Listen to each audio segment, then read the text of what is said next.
Hello, everyone. Welcome to the Talkin Kop. My name is Ashley, and I'm joined by my friends Kev and Chris here, and we are going to talk a little bit about the Brighton game this weekend. So, Brighton come to Anfield to face Liverpool in the fourth round, I believe, of the FA Cup. So we're going to preview that, and then at the end of the show, we're going to kind of go through some of the news around the Premier League because there are managers dropping like flies everywhere. So, Kev, I'll come to you first. Just kind of looking forward to this match. What are your gut feelings? Are you feeling optimistic? Are you dreading this game? Just in general.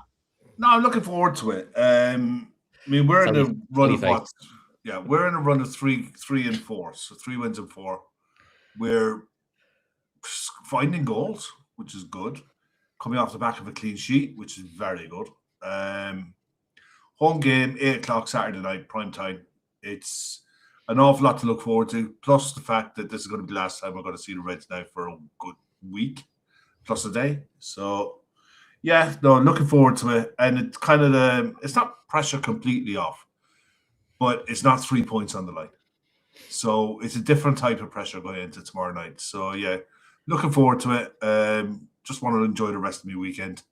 Once I finish tomorrow, I just want to be able to sit back, relax, watch football, and enjoy Sunday. That's all I want. I don't want much. Just give me that. Simple man, simple pleasures. Yeah, exactly. Reds, if you could just deliver that Kev's weekend would be please. I don't ask for much. Chris, same question. Just sort of general feelings going into this match. We are coming off of a win up at the Stadium of Light. Nice clean sheet as well. Something that you want to maybe build off, Chris? Were there enough signs there that you feel encouraged going into this weekend? Walk us through it. I still feel like I did on Wednesday night, which is I think winning that game as a scrappy 1-0 will do that squad more good than if we'd won 4-0. Quite comfortable. I think it got in the heads of, yes, we still can keep the ball better. There are things we can do better. But if you watch the game back, and I felt it at the time, but even when you watch the game back and the highlights back, after Liverpool made it 1-0, Sunderland didn't have a chance. Alisson had nothing to do. And I can't remember the last time we've said that. Because normally, actually, when Liverpool 1-0 up with 10 minutes to go, it's honestly like charge of a light brigade, and you go, for fuck's sake, can we just make it simple? And we did. So you've got to sort of tip your cap to that. I'm intrigued to see what he does with the side. I expect some rotation, but I can't imagine wholesale changes because one of 2 reasons. One, we haven't got loads of options that the manager will use.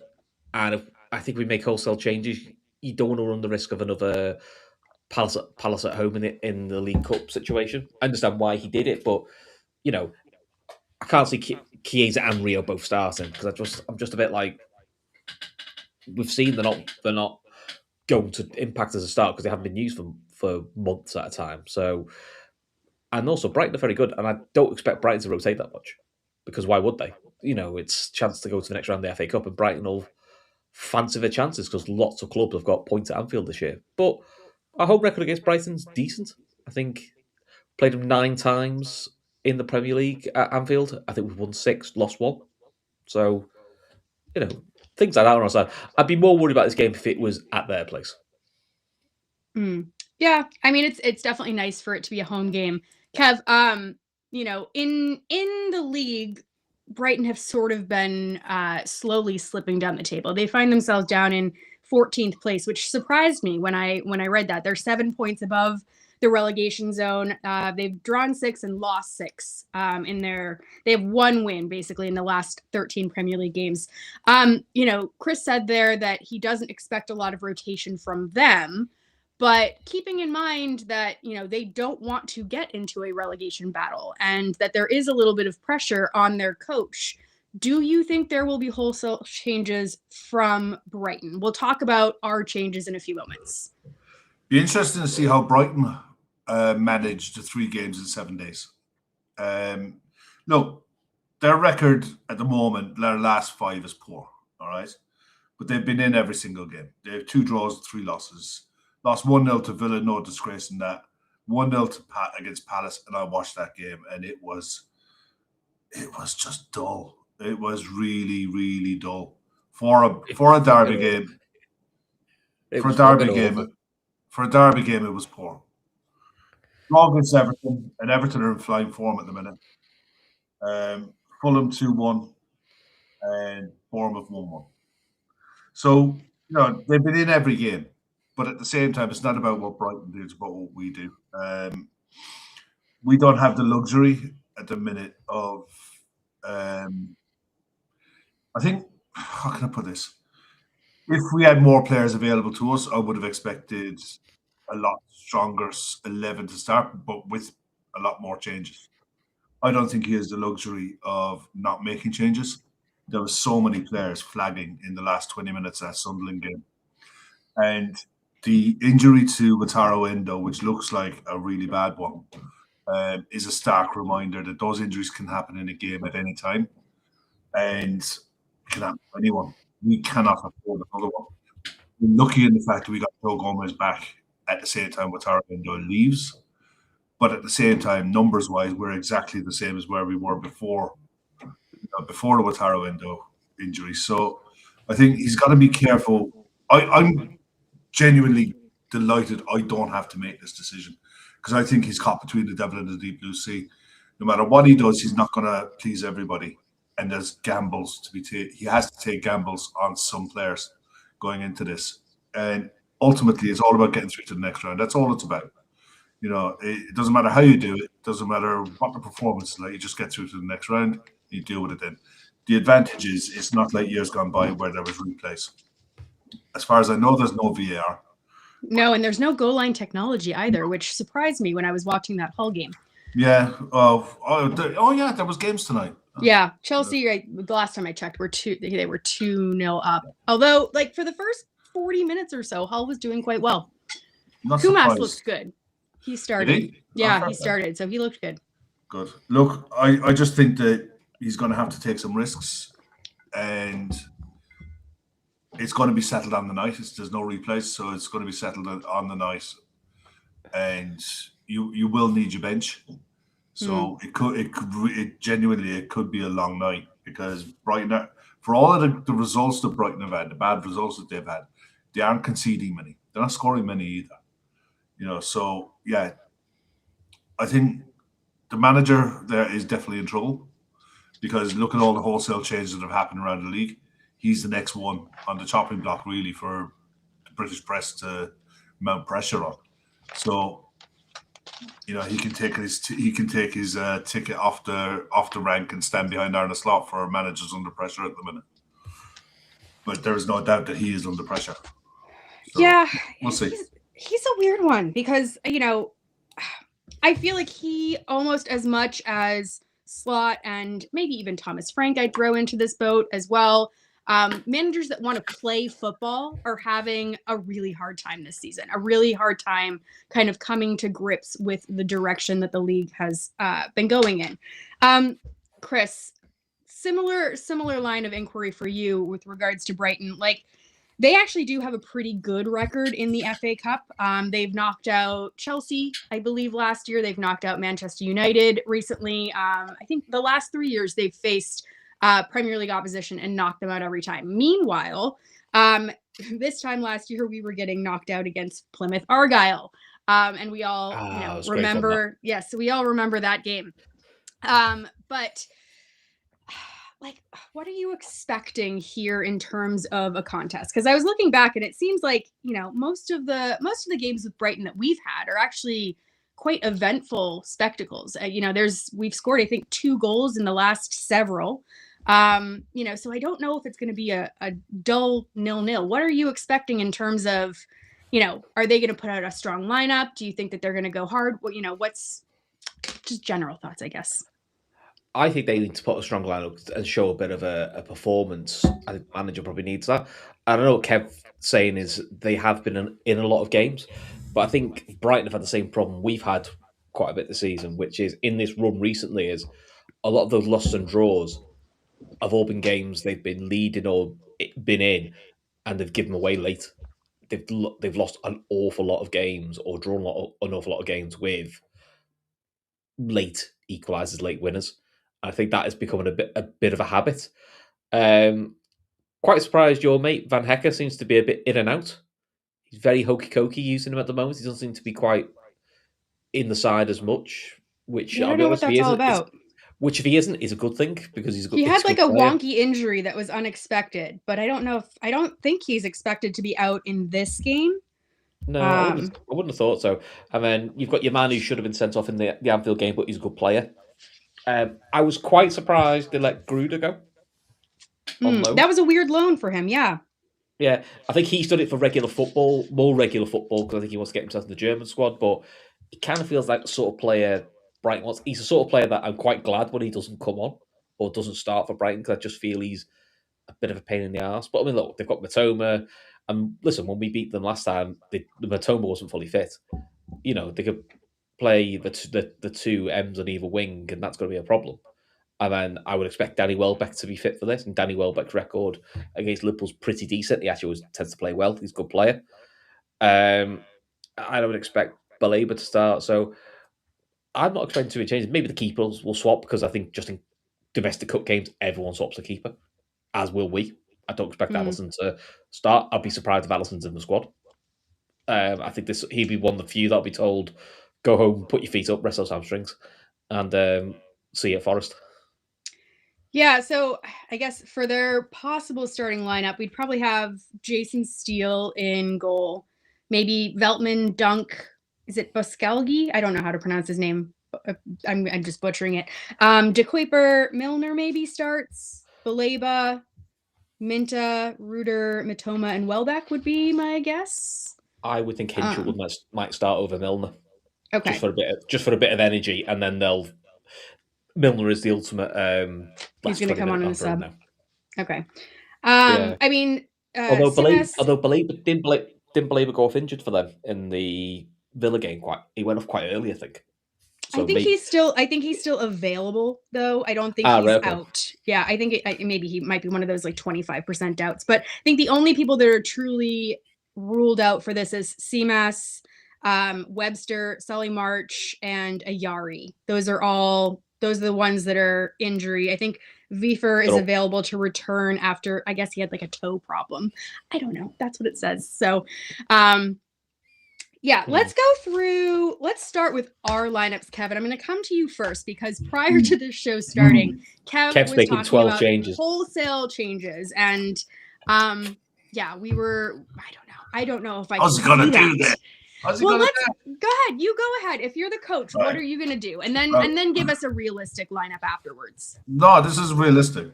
Mamadash really starts and goal. Right? That's just a no-brainer. You never know when you're going to need him, so you're going to have to keep him. He's going to have his hands in, and you're not going to risk him in a league game or a Champions League game if you don't have to. So but at the same time, he's going to get the cup games. Joe Gomez at right back, because there's nobody else. Kanate, Virgil, centre back. Robertson at left back. Szoboszlai and Jones as your middle two. Salah on the right. Chiesa through the middle, and Rio on the left. Okay. I haven't picked the number 10 because I don't know what to do. I would love to see him try Trainioni through the 10, because that's his natural position. But I think he'll go with Wirtz for at least an hour, and then maybe use Trey off the bench to rest Florian Wirtz on the hour. The reason I went for that is pure and simply, how can you put it? I think you give an experienced back four. Brighton are a threat going forward. They do have goal threats, and I think Szoboszlai and Jones as a centre pairing is no problem. Jones needs the minutes. Szoboszlai is coming back from suspension, so he's fresh. Salah needs a goal. Badly needs a goal. And, there's no one else I play on the right at the moment. Hugo needs a rest. All right. Hugo was on his arse for the last 20 in that game, and I think the turnaround, even though it's late Saturday night, I think it's too much, and we cannot gamble with him. And Cody, look, Rio, the only reason I went for Rio over Cody is pure and simply Rio's going to need minutes. Why not play him at home in a cup game? If you're not going to play him at home in a cup game, then I don't see why you wouldn't in the first place. But again, Cody could do with a break, and you have these options off the bench if needed.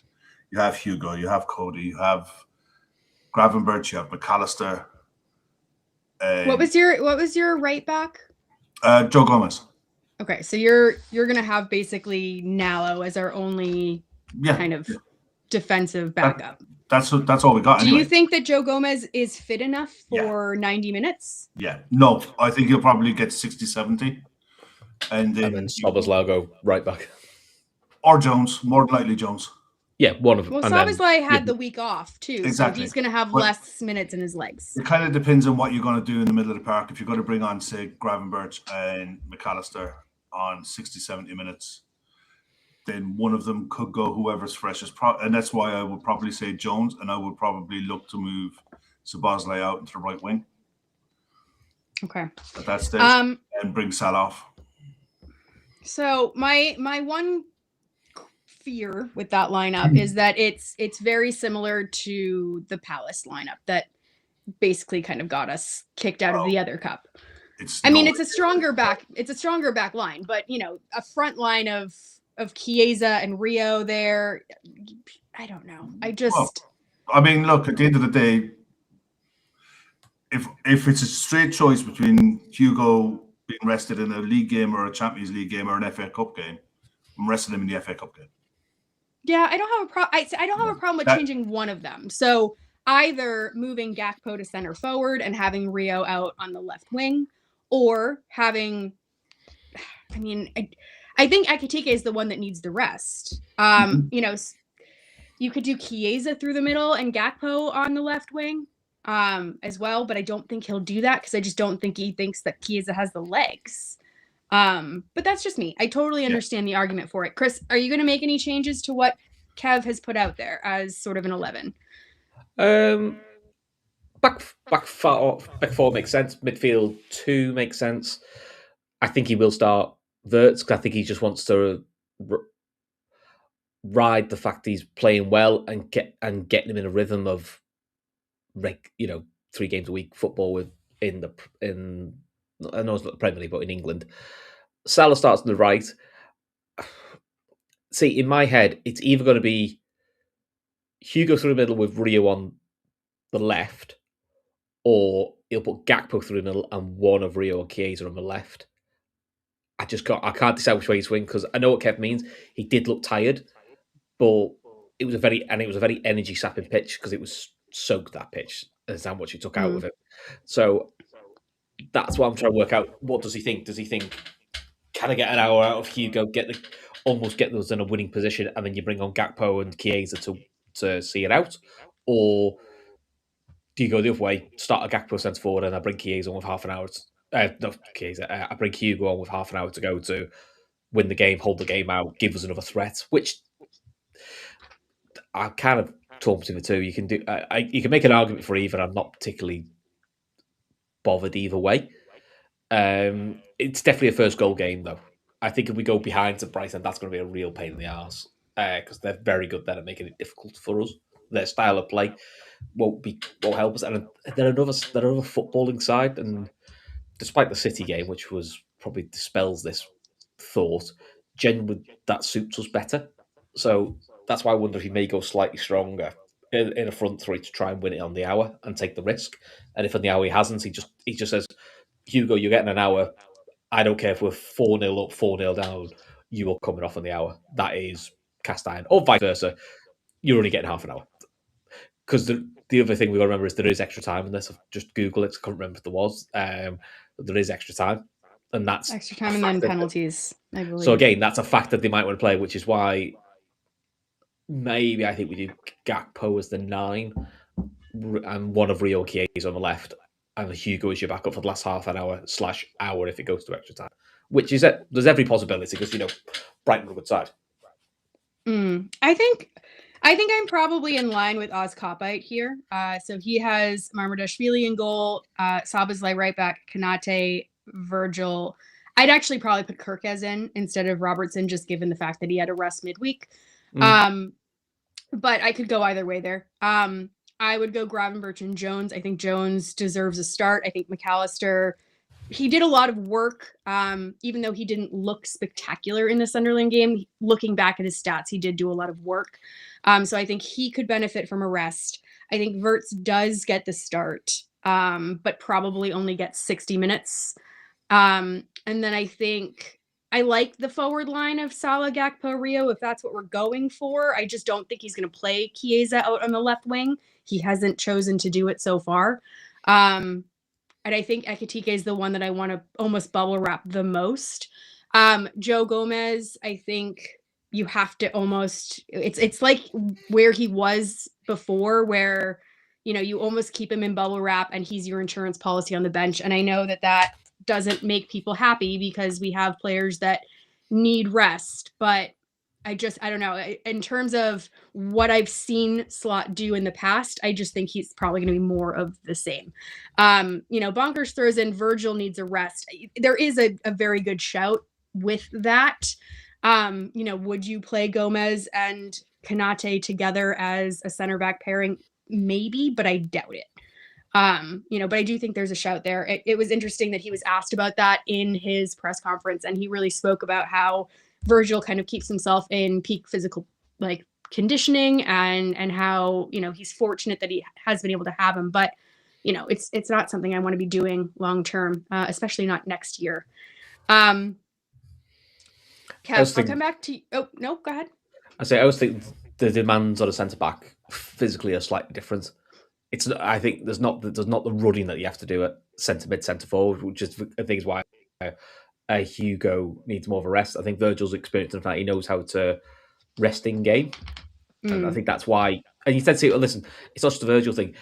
John Terry, you know, name any legendary centre backs. You know, even when they got to Virgil's age, a lot of them still play 3 games a week and did it comfortably because they know how to manage their body, they know how to play their game, they know how not to overstretch themselves. So, touch wood, because I don't want to sound like I'm jinxing him, but I'm less worried about a centre back. You know, I watched for years Sami Hyypiä play 3 games a week for Liverpool and do it comfortably, and he got to older than Virgil, and he had no pace, but he knew how to manage himself. That he didn't really notice it. So I'm less worried about centre backs than I am about legs in centre mids, legs at full back, legs in attack, because they're the more. I think they're the more demanding. I think centre back is generally more of a mentality one, because it's a lot more of a concentration and controlling thing.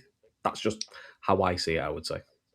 Yeah, I totally understand. I think with Joe Gomez, it's a little bit different in terms of center backs and managing center backs. I do think that, again, I don't know the sports science behind where Joe Gomez is, but, you know, I could see him getting 30 minutes. In an ideal world, if we had enough depth, I could see him getting 30 minutes here, kind of in addition to the 30 minutes or so that he got, you know, at Sunderland, where he really didn't put a foot wrong. But I would love to just ease him back in, because we will need him. We will need whatever depth we can get. And ultimately, Kev, this is all about balance. So he could go as far as 7 changes. He could go as few as 2, maybe 3. But he was asked in his press conference, you know, where does this rank? You know, is this a priority?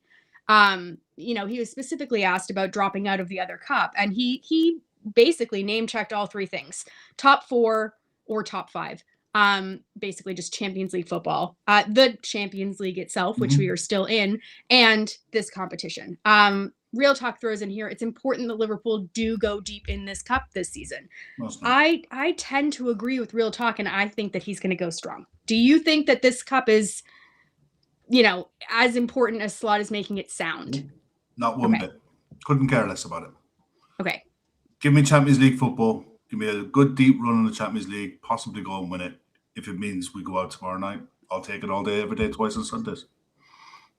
The FA Cup is the third competition in the tier of 3. Anyone who thinks it's not is off their game. I mean, at the end of the day, we're always sat here talking about lineups. We wouldn't be having this conversation about a lineup if it was a league game. If it was Nottingham Forest, we're not having this conversation. If it's Nottingham Forest next week, we're going as strong as humanly possible and hope that it's enough. And the same in the Champions League and the same in every other Premier League game right the way through till the end of the season. We're not having this conversation about the FA Cup because the FA Cup is the one you can gamble in. It's the one you can take risks, and it's the one you can take, not liberties, but you can take calculated gambles with players' fitness. Now, look, Joe Gomez didn't miss out because of a muscle injury or because of a strain or issue. It was an impact injury. And I doubt his fitness suffered it anyway too much at all. So I'd be more worried if he was coming back from a hamstring or a calf muscle or something like that. Then I could understand the idea of betting him in. The one thing I would say is if you start him, you control the amount of minutes he plays. Whereas if you use him off the bench and we do have to go to extra time, then you could be playing 30 plus 30. So you're playing an hour anyway.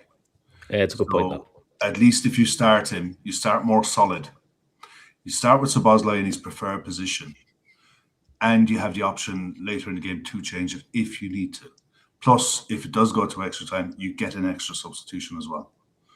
Not that we have anyone to use it on, but that's a tomorrow problem. We'll worry about that tomorrow. That's probably now why maybe he does start Hugo on the bench. Yeah. Thinking if it's 20 minutes go and we need a goal, you throw him on, or if it is level, you go, well, in my head, I wanted Hugo to get no more than an hour. So I plan for last half an hour of the game, half hour and extra time. The one thing you can say about bringing a forward on is, one, they can affect the game in the last 30 against a tiring mind, against a tiring side. And plus the fact Brighton are not used to 3 games a week. They're coming off the back of a really hard game against Villa. You know, we are kind of conditioned to playing this volume of football, and this group of players have played way too much. You know, they've played way too much minutes by this point in the season, unfortunately. So, but that's just where we are at the minute. So I think if you're going to try to wrap any of them up, use the potential 120 minutes of this game to manage them. I don't want to be talking about this like 120 minutes. I want to get this one in 90. Oh, we all do. I know we all do, but a possibility. But that elephant is in the room, and it's who we're playing, isn't it? Yeah, I don't think it's a possibility. I think it's very likely. I mean, the thing is, our games against Brighton have been decided by the odd goal the vast majority of times. You know, and you look at the Brighton's results of late, they're almost all decided by the odd goal. They don't get whacked. They don't get whacked, Brighton. I think they've won 2 games since the end of November. One of them was an FA Cup win against Manchester United, and the other one was, I think, against Burnley in the league. So, you know, it's not the Brighton of 3 years ago. Yes, they have a couple of, Karen Mitoma is a lovely player to watch. All right, he really is. Danny Welbeck. He looks fantastic against us last time. Does he really? I thought he looked really good. Yeah, I thought he was their biggest threat. Yeah, he had one really good shot, and Allison got down to it. It was coming in off the right. There were several opportunities where I think that if Welbeck had been on. I know, but to me, Minta is that. And you've got Kerkers or Robertson on that side to deal with it. It's the one thing that I'm not worried about is left back. So it's like, and look, Minta could turn up and say, look at me, I want to sign for Liverpool. If Minta signs for Liverpool in the summer and he's your main replacement for Mo Salah, we're furious.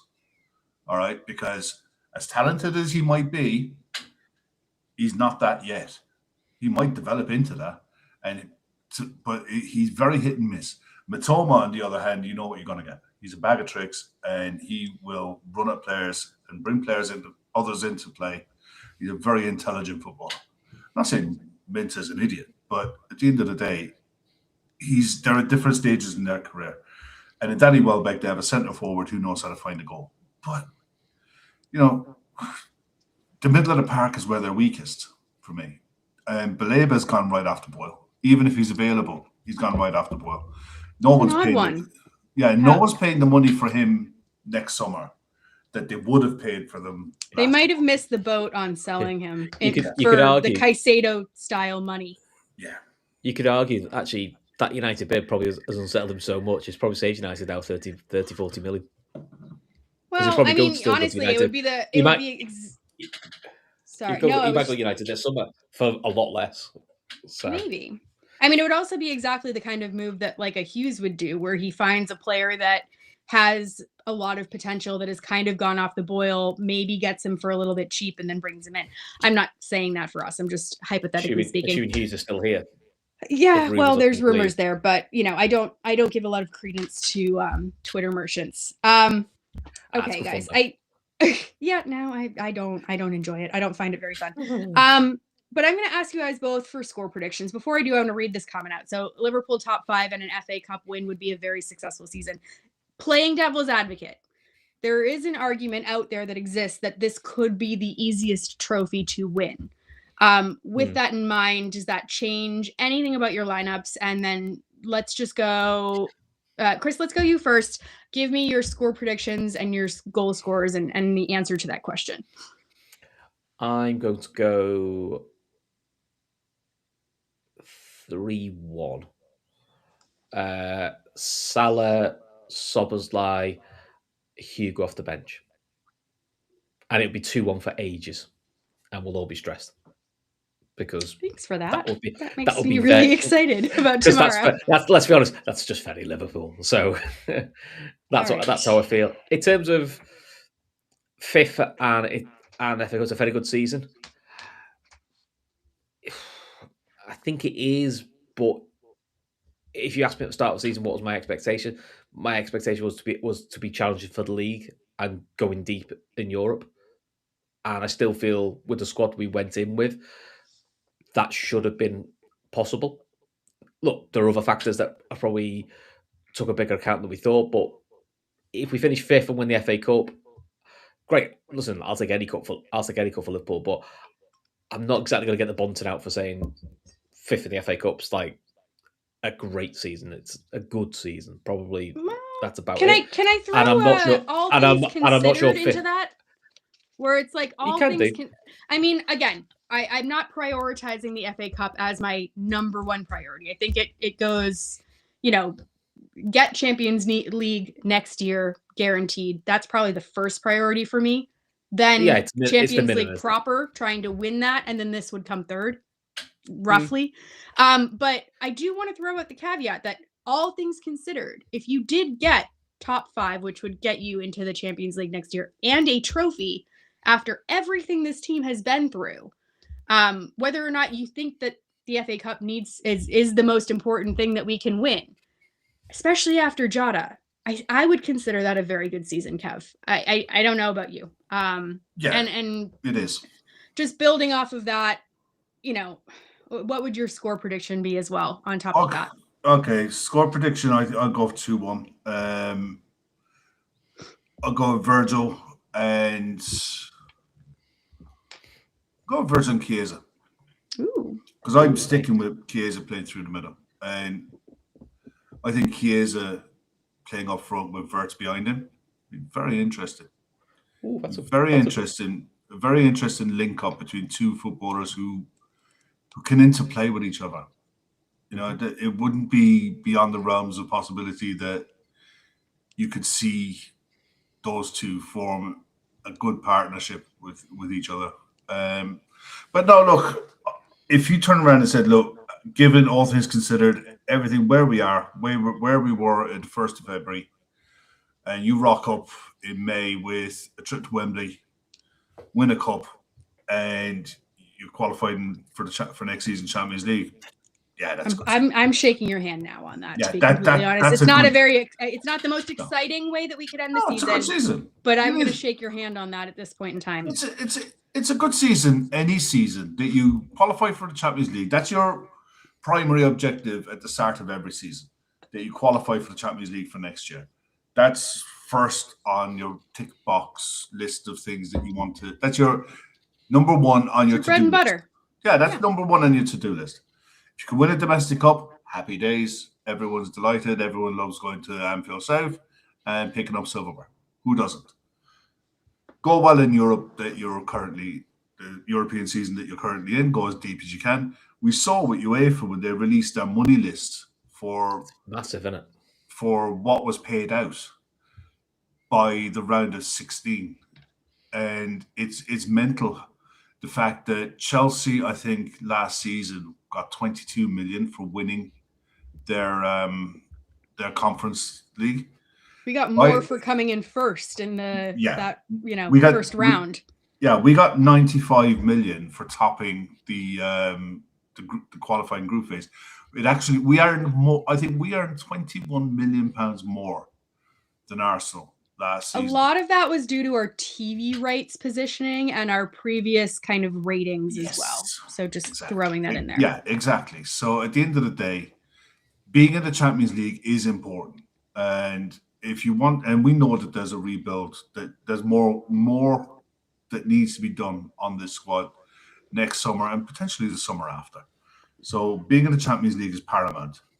But yeah, it's always a good season if you can achieve your primary objective of being in the Champions League and pick up a domestic trophy. Of course it is. It'd be arrogant to say otherwise.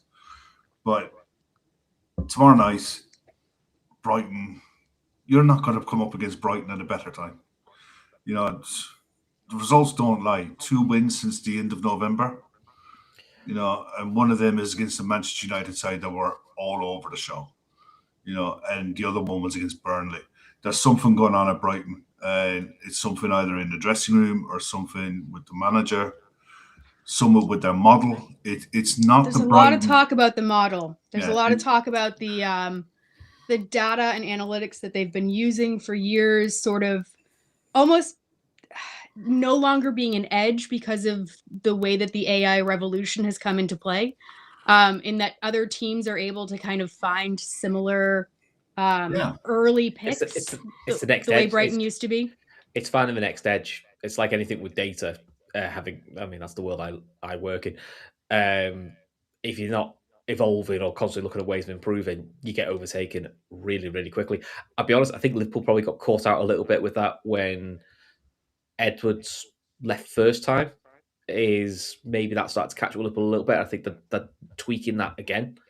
Because I just think if you don't tweak and evolve, that's in a way you're always going to get caught out by clubs eventually. I mean, there's still clubs I don't think use it that sort of thing well properly. I think one's up the East Legs Road. I think it's quite obvious they don't use anything as clever as that because there's no fucking strategy to anything. Just going back to it, I don't want to sound spoiled when I say I'm saying it's not a good season. I'm saying all things considered, I get what you mean. I'm putting myself back as where we all were at end of September. What did we expect? And I don't believe at the end of September we were all expecting just to finish fifth and do okay and win a domestic cup, which we all would have loved, and that's it. I think we would have expected to not. I just think. I mean, me and Kev had us down to win the title, but that's because we're Liverpool fans and we want us to win. But I expected to be in the title hunt. I didn't expect to get to October and you're going, well, that's done. Well, never mind. Yeah. Now, look, we can talk about there are mitigating factors for that. Some unavoidable. Some we probably didn't give as much credence to as maybe we should in the summer, which, hindsight's very easy to see that now. Some of it probably was avoidable or could have been adapted to better. But that's why I'm saying good season, but I wouldn't go beyond good season because I kind of feel whether people like it, rightly, my expectation is Liverpool, the fifth now should always be in Champions League, should be seen as a little bit of a gimme. That shouldn't even be a conversation. It should be right. How close can you get to winning the title? How close can you get to winning one of these cups or going deep in Europe? That should always be the conversation expectation. That's kind of the world we've put ourselves in, which is not a bad thing, but you just got to live up to that expectation. And if you fall below it, the criticism and the finger pointing does come with that. That's kind of the double-edged sword of being at that end of the table. Yeah, no, I think that's fair. And I'm all for holding Liverpool to the highest standards possible. I think that, we have earned our place at this top table after years of hard work. And I don't feel like relinquishing that place at the top table. I still feel like we have the players to do it. I think this season is a blip of basically a bunch of different things coming together at the worst possible time. But let's move away from Liverpool because we've got about 10 minutes or so left of the show before we hop off to do a random show on Patreon. And I want to talk about some of I mean, you just talked about some of the criticisms that come with being managers in this league, and it feels like we've been doing another round of managerial. What is it? What's the game word? Yeah, merry-go-round was it's not the word I was thinking of. It'll come to me. But Kev, you get to go first. Do you want to talk about Spurs or do you want to talk about Forest? Oh, let me talk about Spurs, please. All right. Oh, brilliant! I got Forest. Fantastic. Okay. See, it suits both of you. So you go ahead. You have the floor for Spurs here.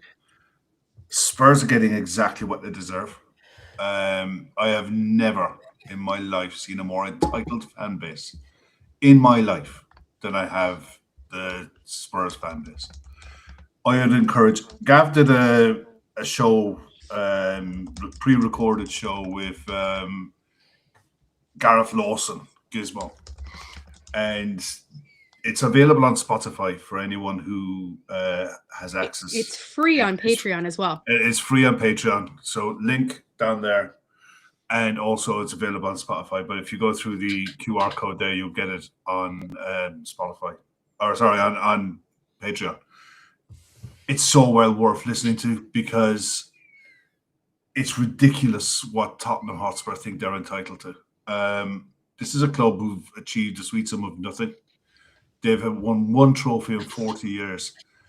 And they sacked the guy who got them that trophy. Rightly, in my opinion. But it's crazy how they squander money and they keep shooting themselves in the foot. Yes, they've got horrific injuries, but at the same time, you hired Thomas Frank because you have a long-term plan. And the first sign of trouble, it's what they always do. The first sign of trouble, they balk and they sack the manager. The first time that the fans turn around and start questioning Daniel Levy, they sack the manager. The first time the manager or the fans turn around and start calling for the director of football's head, they sack the manager. And that's what they've done this time. Who did they get it? Igor Tudor. Chris, you put a list of his managerial experience. Oh, yeah, that was me. Yeah. Oh, I'll read it out to you. I just went to you. Is he from Juventus? Did he play for Juventus? He was a good player. Yes. That's all I knew about it. There's two sides to this coin. I'll read out his sort of CV first. So in 2015, he was sacked by PAOK due to unsuccessful results and raging comments about the quality of the team. That's a direct quote. In 2017, he was sacked by Galatasaray after 10 months. In 2018, he was sacked by Udinese after 6 weeks. In 2018, he was rehired by Udinese and then sacked again 7 months later. In 2020, he was sacked as the Juve assistant manager after 1 season. In 2022, he was sacked by Hellas Verona after 1 season. In 2023, he re-signs from Marseille after 1 season and publicly slams the club. In 2024, he lasts 3 months at Lazio. And in 2025, he's sacked by Juventus after 7 months. So. The irony is, it's still the same squad. It's what would... It kind of really annoyed me about Liverpool fans calling for Arne Slot to be sacked after the transfer window shuts because the squad is the same. Any new manager worth their salt is wants to come in and wants to bring in a couple of players. So if you're going to make a move on a manager, you do it in January. Tottenham didn't just suddenly fall into a relegation battle. They were in one. They've been in one for a while. They were in one last year. Yeah. So the idea that you're going to sack the manager when the window's closed and you left him with a squad that's absolutely on its arse and tatters, it's mental, but it's so Spursy. I mean, it is honestly, Spursy. The one thing I want to caveat this with, though, is that someone put this out here, and I thought it was an important thing to put out. So they said that Igor Tudor's remit at Spurs is 12 games. So in his first 12 games and his last 3 appointments, Marseille got 23 points. Lazio was 9 games. He got 18 points. And Juventus, he got 27 points. So the only thing I can think of that they are thinking of over there is that he knows how to get a new manager bounce. That's the only thing I can think of. Yeah, they just think he'll keep us up until we get the one we want in the summer. Honestly, if they got relegated, fuck me, that'd absolutely break that club. Can you imagine that's the money they'd lose from that stadium? Kev, I don't know if you heard this. I was just the Anfield rap because I thought Kev would balk it if he heard this. Phil Blundell mentioned, he goes, I was watching Tottenham and Newcastle thinking, fucking hell, what an awful game this was. And he happened to have a look because there were tickets still available. The cheapest ticket to go to that game was 75 quid. To Spurs? Fuck me. Are you paying 75 quid? They've been complaining about ticket prices for quite a long time. 75 quid to watch that. Fuck me. No wonder they're booing. Honestly, that's unreal. 75 quid to watch that shite. Honestly. Spurs have the best stadium in the Premier League. Mm-hmm. They have spent a fortune on it. It's in the capital city. It's in London. If you think you're getting cheap seats in London, I have a bridge to sell you. Trust me, they are cheap seats when you compare them to America. But I think you could probably get cheaper seats if they were available. I think the seats start cheaper at Chelsea and Arsenal, I think. And you'd rather, if you give the choice to the three, you go, oh yeah, Spurs is the nicest stadium, but I'd rather watch the football at the other two. But you're not getting a ticket at the other two. Look, that's by the by. Look, it's just one of these situations that Spurs being Spurs, the first sign of trouble, they sacked the manager. And instead of turning around and saying, well, look at the context of the squad that we've built for this guy. Look at where it is. Look at where he got them in Europe. Exactly. It's just typical, but it's the hope is for Spurs is that he can cobble together 4 or 5 wins. His first game is against Arsenal. Yeah, it's the North London derby. Yeah, good luck with that. And the thing is, West Ham potentially could catch them over the next 2 games. West Ham could catch them. And whatever about Nottingham Forest is another basket case. But God, don't you can come no, to we'll get there. We'll get there. Yeah, I honestly firmly believe after watching West Ham the last few weeks, I firmly believe Tottenham are in a world of trouble. I mean, they couldn't outside of the Arsenal game. Their fixtures are quite kind. So I mean, we are involved in these fixtures, but there's after the North London derby, there's Fulham, Palace, then us, and then they play Forest and Sunderland. So in terms of relative difficulty, they could get a couple wins in there. I think the only one I can get the win out of, if you told to put hand on heart, I think they might beat Forest. Yeah. The rest of them, I'm going, I can see Fulham getting a point.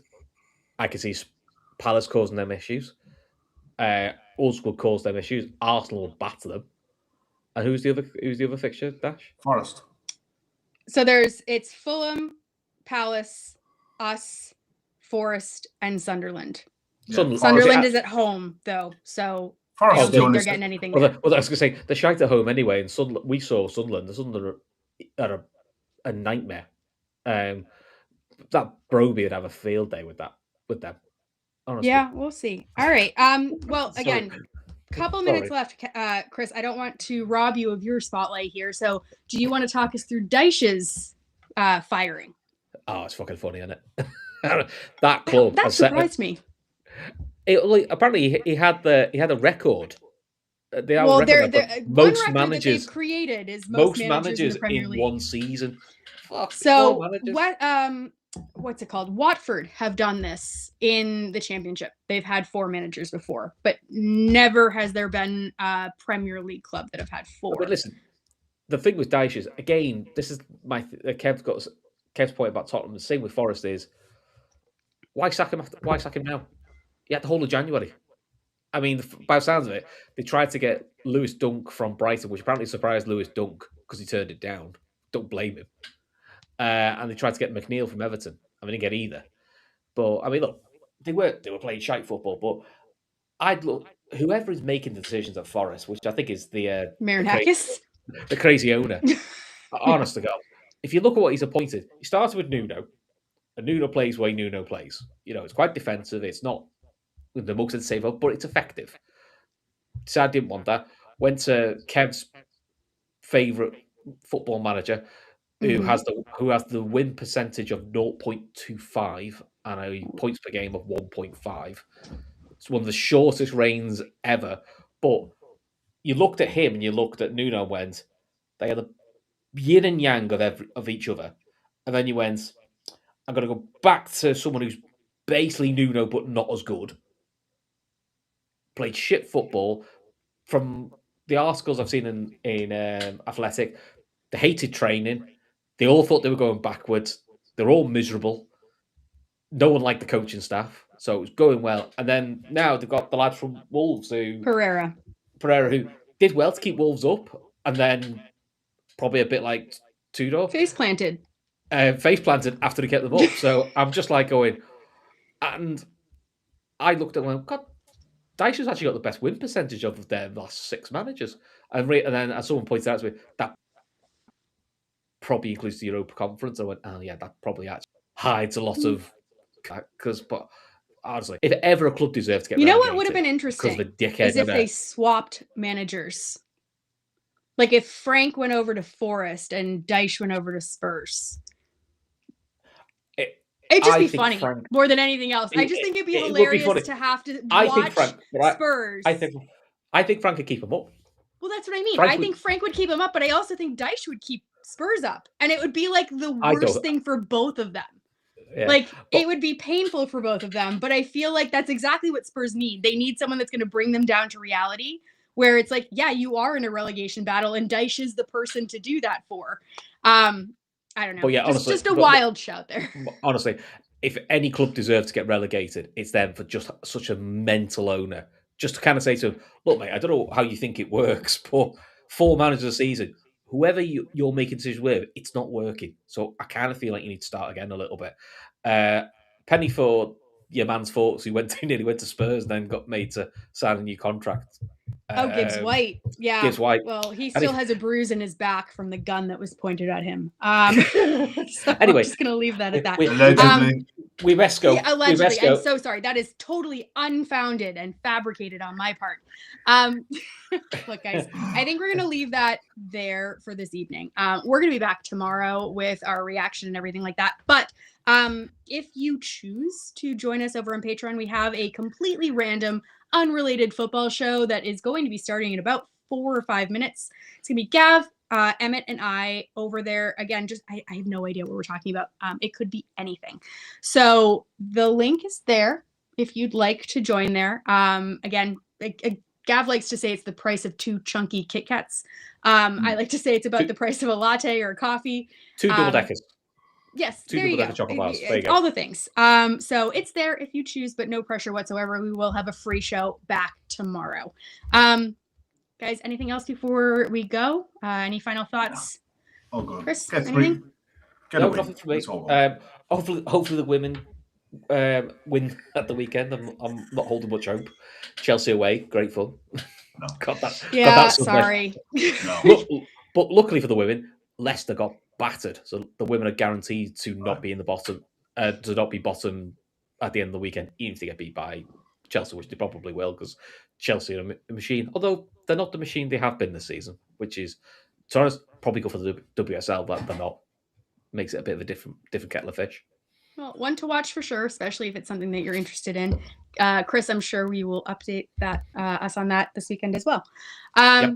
Guys, I'm going to say good night here because I need to go and grab a few things. But thank you so much, Chris. Thank you so much, Kev. Thank you, everyone in the chat, for all of your wonderful comments, including this one from Jonathan. Surely there is a redemption arc for Sam Allardyce in there somewhere. Oh. As long as he's paid by gravy ounce, I think he will be fine. So I don't know. I mean, maybe that's something that the new Spurs stadium could do for him. They can install like a running gravy tap in the dugout. That'd be fantastic.